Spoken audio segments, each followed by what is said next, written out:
Already we have discussed under two lecturers, that is regarding those two important principles of environmental law. One is polluter pays principle, so also the precautionary principle. Now we'll discuss another two important principles and doctrine which evolved out of the reports of Portland Commission, so also from the international documents and declarations of Stockholm in 1972 and the Rio Declaration of 1992.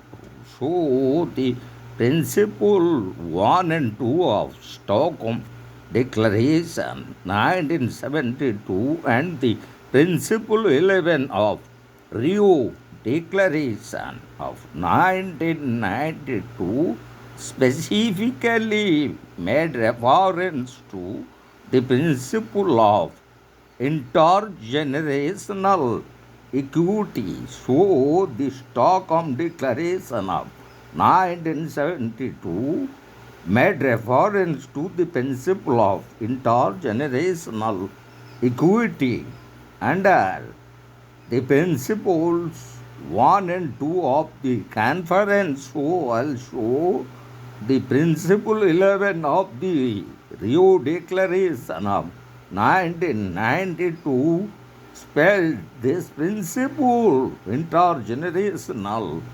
equity means the right of the each generation of human beings to benefit from the cultural and natural inheritance of the past generation, as well as the obligation to preserve such heritage for future generations. It insists broad sense refers to man's fundamental right to freedom, equality, and adequate conditions of livelihood in an environmental quality that permits a life of dignity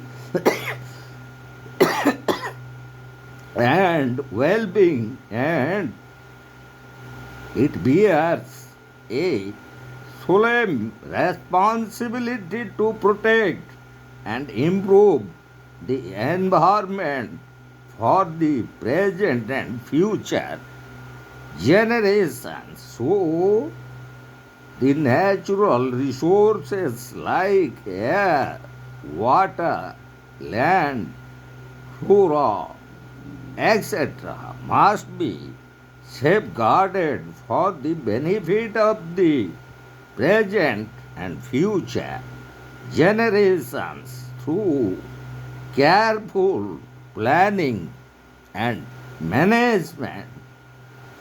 So, the Supreme Court in the important leading case Andhra Pradesh Pollution Control Board Professor M.B. Naidu in 1999 upheld this principle while delivering their judgment in this important leading case. Again, this principle of intergenerational equity was declared. Its importance and its applicability into India in the important leading case MC Mehta versus Union of India in 2004 by our Supreme Court.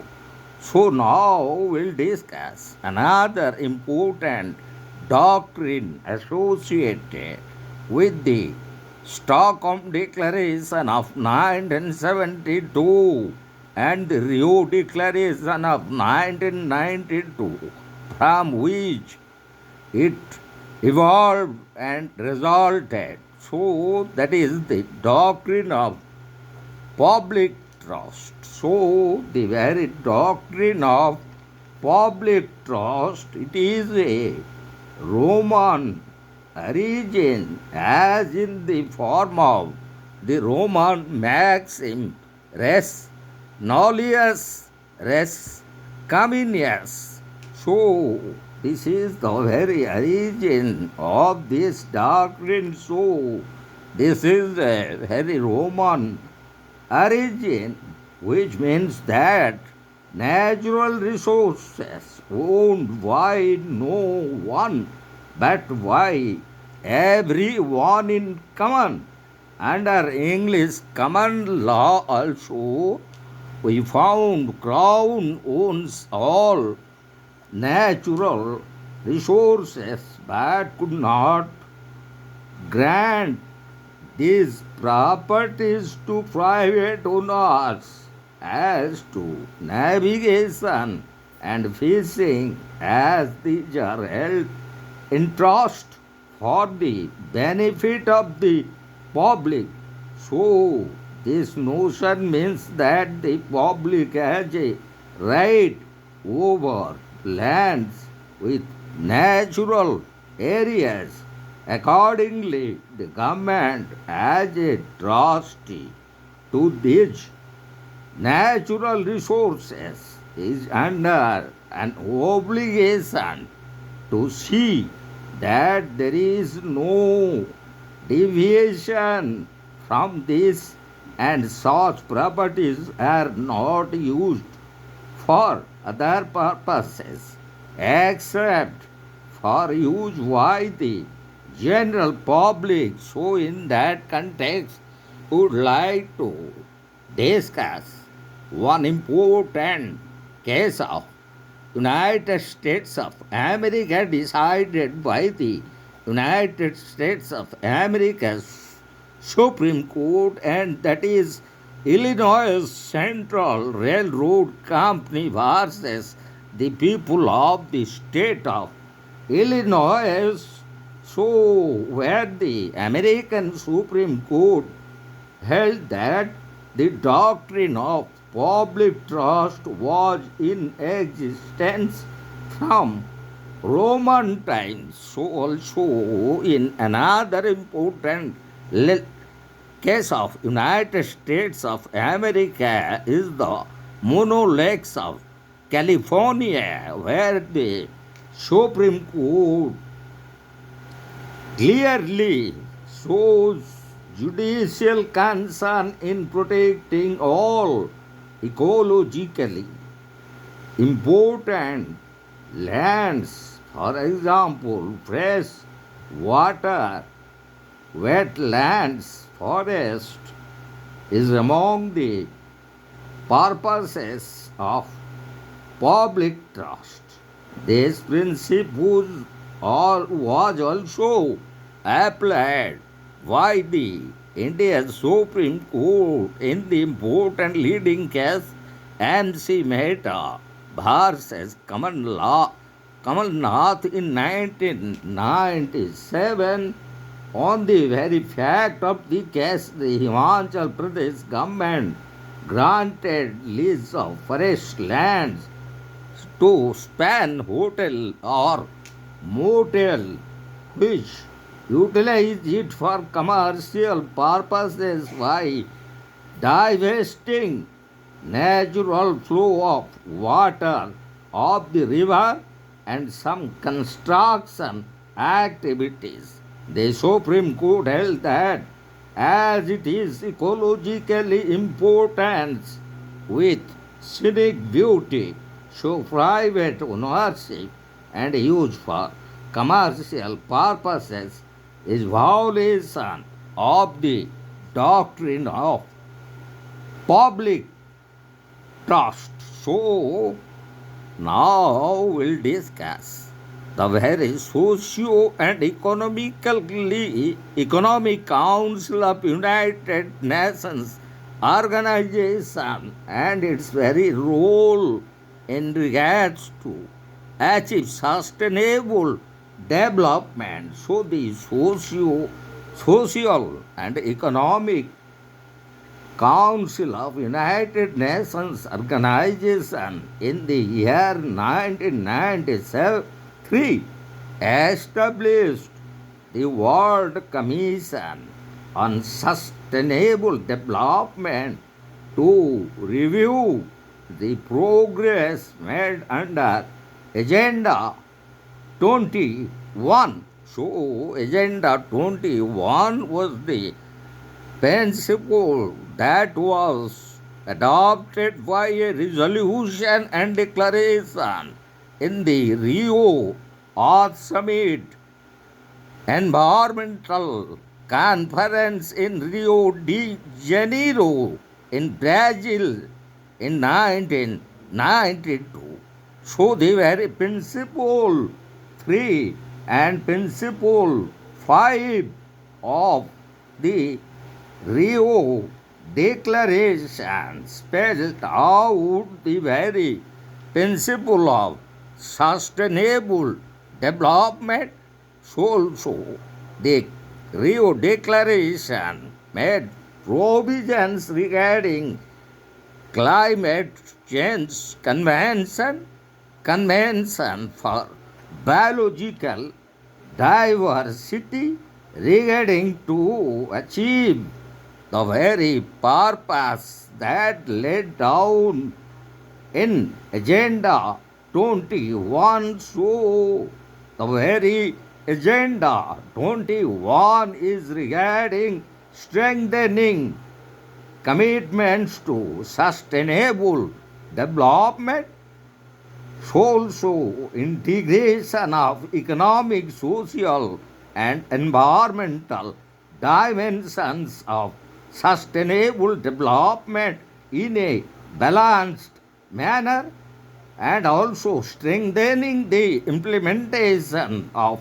Agenda 21 by promoting the rule of law and strengthening governmental institutions, enhancing participation and involvement of civil society in the implementation of the provisions of Agenda 21 as adopted in the Rio Declaration of 1992, and also to strengthening international cooperation for implementation of Agenda 21. So, in response to the above, the Indian Supreme Court in number of cases urged the application of the principles of sustainable development and Agenda 21.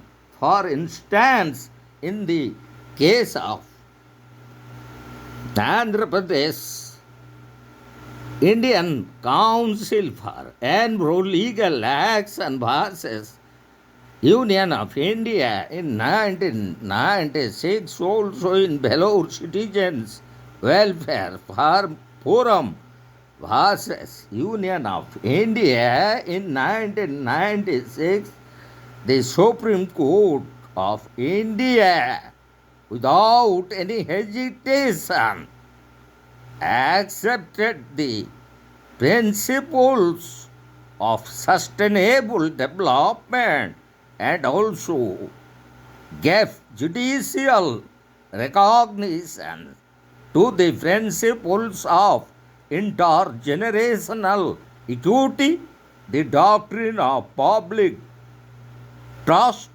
so also the principles of precautionary principles and also the polluter pays principles, and which are now inherent part of environmental law of India. So, in this lecture, we have detailed discussed the very principle of intergenerational equity, how it originated under principle 1 and 2 of the Stockholm World Environment Conference Declaration in 1972, and as it was found place under principle 11 of the Rio de Janeiro Declaration of 1992, and also we made an summary assessment of the principle of intergenerational equity and also of doctrine of public trust with regards to that. First we have discussed the ruling of Andhra Pradesh Pollution Control Board versus Professor M.B. Naidu, a case that was decided by Supreme Court in 1999 also. The MC Mehta versus Union of India, the leading case decided by the Supreme Court of India in 2004, and then we discuss regarding the very origin and history of doctrine of public trust, how it was a part of Roman culture and heritage, and how it became a part of English common law, and regarding the doctrine of public trust, we discussed the very judgment delivered by United States of America's Supreme Court in the important leading case Illinois Central Railroad Company versus the people of the state of Illinois, also the Mono Lake of California case,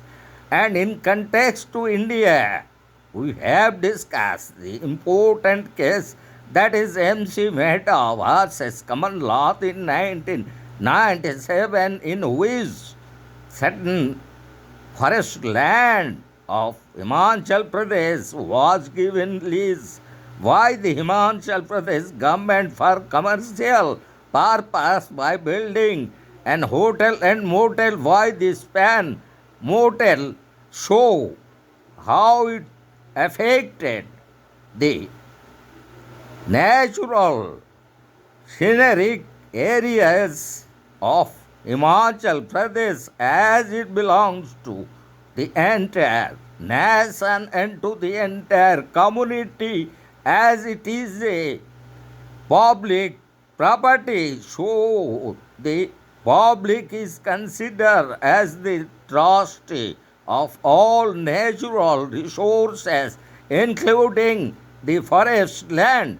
So in that context, we have also discussed the very principle of sustainable development in brief, how it originated and how the Social and Economic Council of United Nations Organization controlled the very idea of sustainable development with reference to Agenda 21, which was a part of the Rio de Janeiro Declaration of 1992 under Principle 3 and 5 of that declaration, and then how the Rio Declaration laid the foundation for Climate Change Convention and also Convention on Biological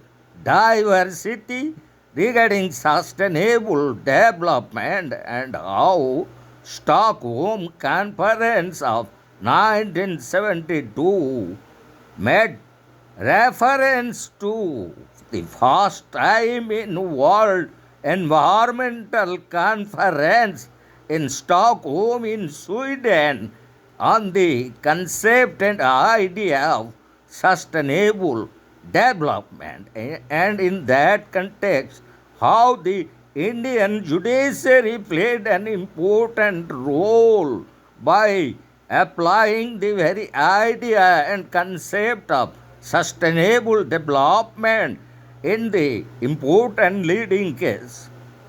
Indian Council for Envoy Legal Action versus Union of India in 1996 and also in Vellore Citizens Welfare Forum versus Union of India in 1996 why our apex court or the Supreme Court of India. So we have completed certain important principles and doctrines involving in environmental law. So the lecture on these topics we complete.